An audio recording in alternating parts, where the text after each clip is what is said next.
بہت سارے افغانی یہاں پر اجرتی قاتل کے طور پر وہ وارداتیں کرتے رہے. جب کوئی واردات کرتے تھے لاکھوں روپے وصول کرنے کے بعد وہ افغانستان چلے جاتے تھے. جیسی وہ گلی میں موڑا تو اس کے ماتھے پہ گولی لگی. فوری طور پر اس کو میاں منشی ہسپتال منتقل کیا گیا، لیکن وہ تقریباً 1 گھنٹے کے اندر اللہ کو پیارا ہو گیا. افغانستان سے منشیات کی بھاری کھیپ پاکستان کے ٹرائبل ایریاز میں آتی ہے، ابھی بھی آتی ہے.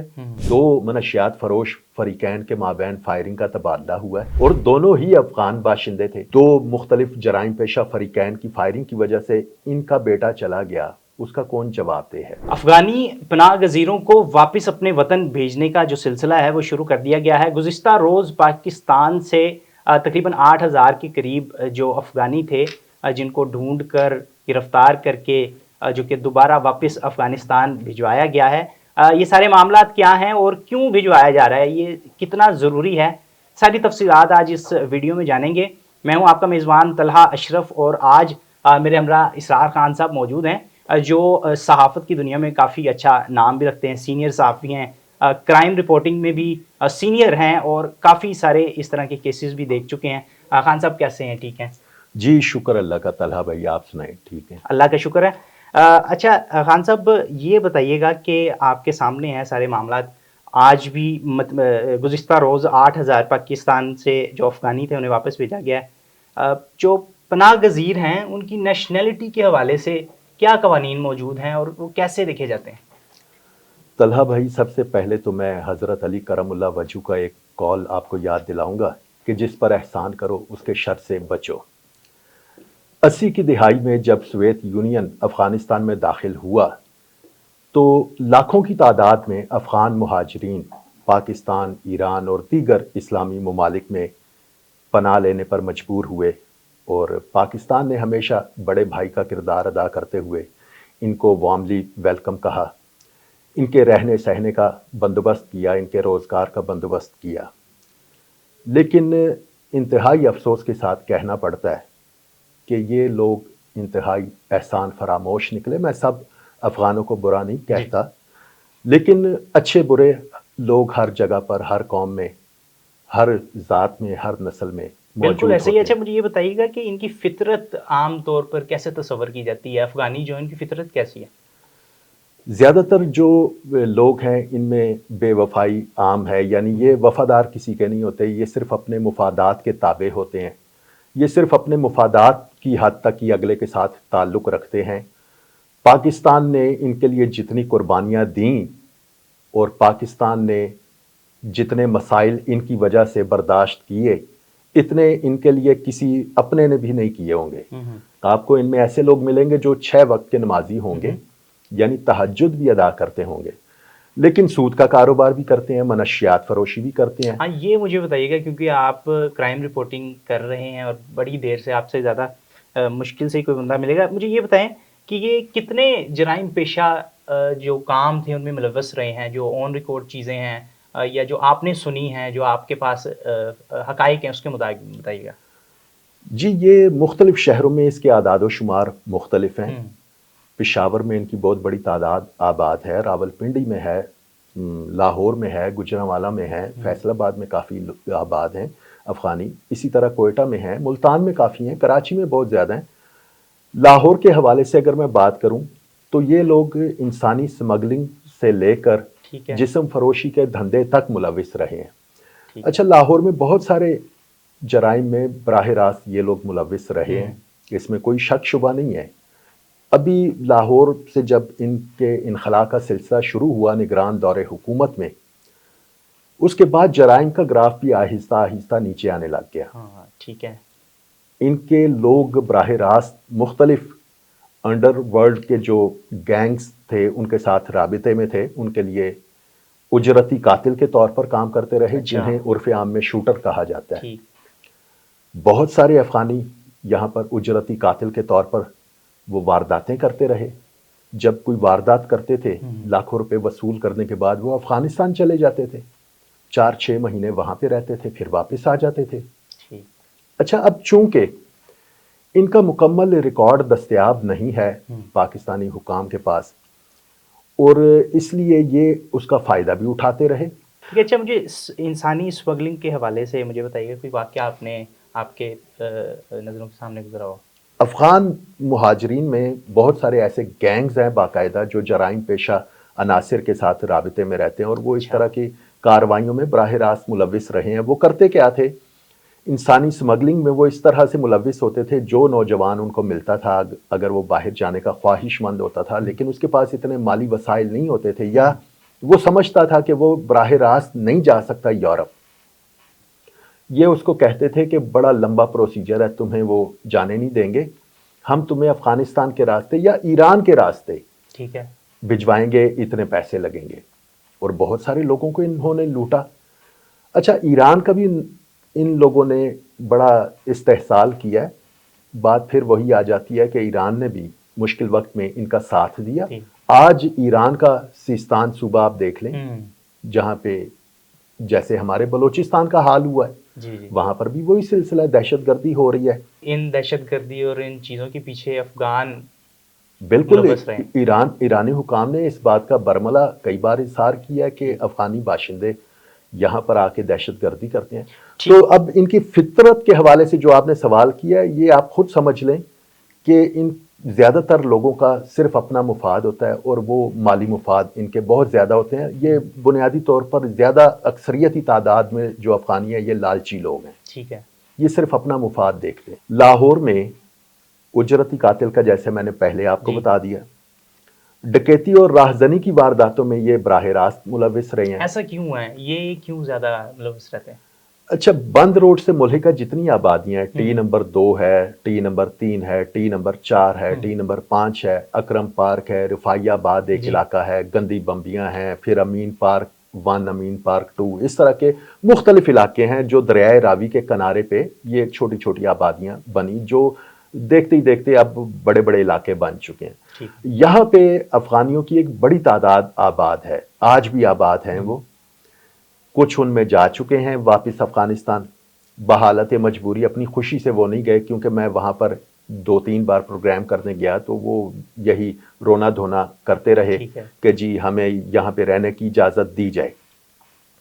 اب ایک بار پھر میں یہ کہہ دوں کہ سب غلط نہیں ہوں گے، لیکن ان میں اکثریتی تعداد غلط رہی ہے، اور اس بات کا لاہور پولیس نے کئی بار اظہار کیا کہ افغان شہری یہاں پر جو مقیم ہیں یہ بہت ساری وارداتوں میں براہ راست ملوث ہیں، ان کی گرفتاریاں بھی ہوئیں، اور ہر قسم کی واردات یہ کرتے ہیں، ڈکیتی، راہزنی، چوری، نقب زنی، پھر جھپٹا مار کے راہگیروں سے موبائل فون چھیننا، خواتین سے ہینڈ بیگ چھیننا، اور ایک اور چیز جو ڈکیتی مزاحمت پر فائرنگ کر کے شہریوں کو زخمی کرتے ہیں، ان میں بھی بہت سارے افغان مہاجرین جو ہیں وہ ملوث پائے گئے۔ اچھا، مجھے بتائیے گا جو منشیات فروشی کی ترسیل ہے اس میں بھی ان کے گینگ یا یہ سرپرست رہے ہیں، اس میں بھی کوئی کردار ہے ان کا؟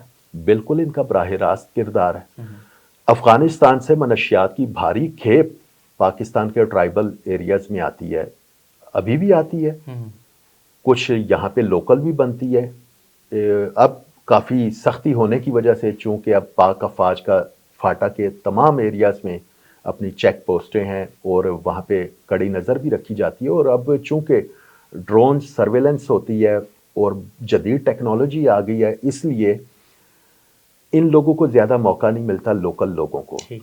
اب یہ کرتے کیا ہیں کہ جو افغان مہاجرین آتے ہیں وہاں سے، وہ تاجر بن کے آئیں یا کچھ بھی بن کے آتے ہیں، وہ اگر کوئی 2 نمبر دھندا کرتے ہیں، منشیات لے کے آتے ہیں، تو ان کا پورا نیٹ ورک ہوتا ہے یہاں پر، جو لوکل سہولت کار ہوتے ہیں وہ ان کو مینیج کرتے ہیں۔ منشیات فروشی کا دھندا ایسا ہے، ابھی یہ چند روز پہلے بھی ٹی نمبر 2 میں 2 منشیات فروش فریقین کے مابین فائرنگ کا تبادلہ ہوا ہے، اور دونوں ہی افغان باشندے تھے۔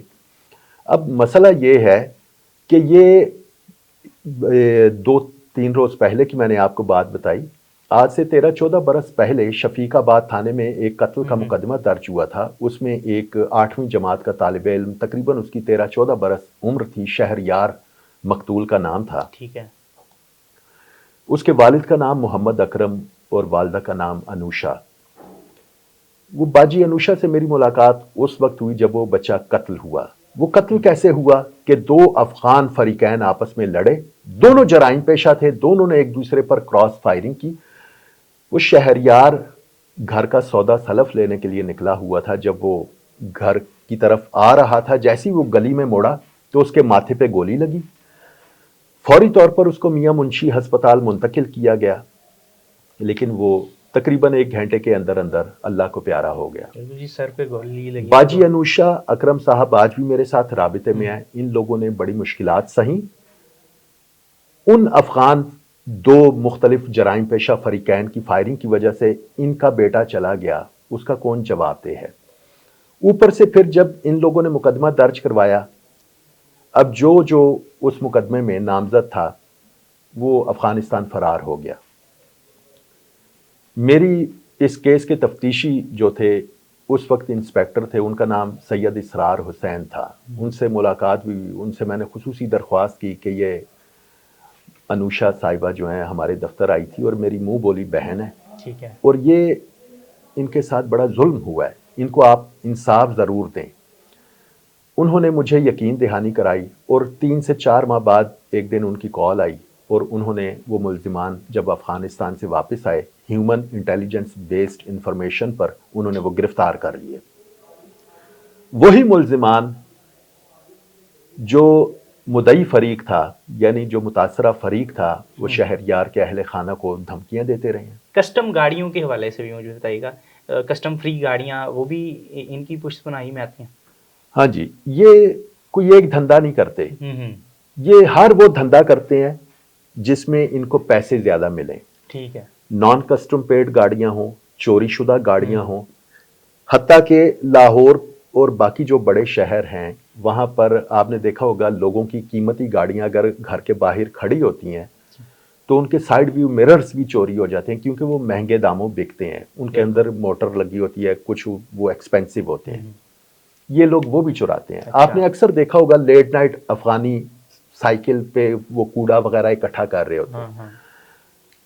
یہ لاہور پولیس کے پاس ان کی بہت ساری سی سی ٹی ویز بھی موجود ہیں ثبوت کے طور پر, جس میں یہ ظاہر ہو رہا ہے کہ یہ افغانی لے کے جا رہے ہیں. یہ افغانی ہیں. یہ کرتے کیا ہیں کہ آپ کو بظاہر وہ لگے گا کہ یہ کوئی کوڑا چننے والا کوئی افغانی ہے, ٹھیک ہے, وہ اطراف کا جائزہ لیتا ہے, اس کے بعد وہ موقع ملتے ہی وہ سائیڈ ویو مرر توڑتا ہے اور اسی کوڑے والے توڑے میں یا بوری میں وہ پھینکتا ہے اور چل پڑتا ہے. وہ کئی بار شک بھی نہیں ہوتا. اچھا, یہ تو آپ کی گفتگو سے ہمیں پتہ چل گیا ہے کہ ان کو واپس اپنے ملک بھیجنا کیوں ضروری ہے, لیکن پھر بھی یہ بتا دیں کہ ان کو واپس اپنے ملک بھیجنے کا جو سلسلہ شروع کیا ہوا ہے یہ کتنا ضروری ہے اور کیوں ضروری ہے؟ اچھا, میں سمجھتا ہوں کہ دیر آئے درست آئے. یہ فیصلہ بہت پہلے کر لینا چاہیے تھا. جب سوویت یونین واپس چلا گیا, افغانستان کی جان چھوٹ گئی, تو ہماری حکومتوں کو چاہیے تھا کہ ان کو بھی اپنے سر سے اتار لیتے. اس وقت ان کی کیا مجبوریاں تھیں یہ اس حوالے سے تو میں نہیں جانتا, لیکن یہ انتہائی ضروری ہے. میں محب وطن پاکستانی ہوں, میں خود پختون فیملی سے ہوں, لیکن میں پاکستانی ہوں. شکر الحمدللہ, مجھے فخر ہے میں پاکستانی ہوں. مسئلہ یہ ہے کہ اگر یہ یہاں پر رہتے ہیں یہ ہمارے لیے مسائل پیدا کرتے ہیں, ہمارے لیے باعث اذیت ہیں. اور یہ تو صرف میں آپ کو لاہور کے حوالے سے بات بتا رہا ہوں کہ یہ ہر قسم کے جرائم میں ملوث ہیں. یہ بہت سارے افغانیوں نے پاکستان کے پاسپورٹ استعمال کیے, باہر کے ملکوں میں وہ روزگار پہ لگے ہوئے ہیں, سعودی عرب, دبئی اور بہت سارے یورپی ممالک میں بھی بیٹھے ہوئے ہیں. ہمارے ملک کو یہ برا بھلا بھی کہتے ہیں. ہم وہی لوگ ہیں نا جنہوں نے مشکل وقت میں ان کا ساتھ دیا. ہم ہی وہ لوگ ہیں جنہوں نے سوویت یونین کو شکست دی, اور ہم ہی وہ لوگ ہیں جنہوں نے نیٹو فورسز کو مجبور کر دیا کہ وہ یہاں سے چلے جائیں. افغانیوں میں اتنا دم خم نہیں رہا. یہ جب اگلی قسط میں آپ افغانستان کی تاریخ کے حوالے سے بات کریں گے, میں آپ کو ثابت کروں گا کہ مورخین نے کس طرح سے ان کی تاریخ لکھی ہے اور ہمیں کیا بتایا گیا, اور ان کے جنگ و جدل پر مشتمل جو تاریخ ہے, جو حقائق ہیں, اس سے بھی میں آپ کو آگاہ کروں گا. یہ ایک تاثر بھی انتہائی غلط پایا جاتا ہے کہ افغانستان کبھی فتح نہیں ہوا. اچھا, افغانستان یہ فتح میرا ہوا. خیال ہے یہ جو ہے اگلی نشست میں انشاءاللہ ہم یہ گفتگو کریں گے. آپ نے جانا ہوگا کہ افغانیوں کو واپس اپنے ملک میں بھیجنا کیوں ضروری ہے. وقت کی کمی کی وجہ سے ہم مزید قصے جو ہیں وہ نہیں سنا سکتے. یہ وہ چیزیں ہیں جو آن ریکارڈ موجود ہیں. یہ سارے جرائم پیشہ افراد تھے جن کو یہاں سے نکالا جا رہا ہے اور نکالنا بہت ضروری ہے. اگلی ویڈیو تک اور اگلے ایپیسوڈ تک، اگلے انٹرویو تک ہمیں اجازت دیجیے. اللہ حافظ.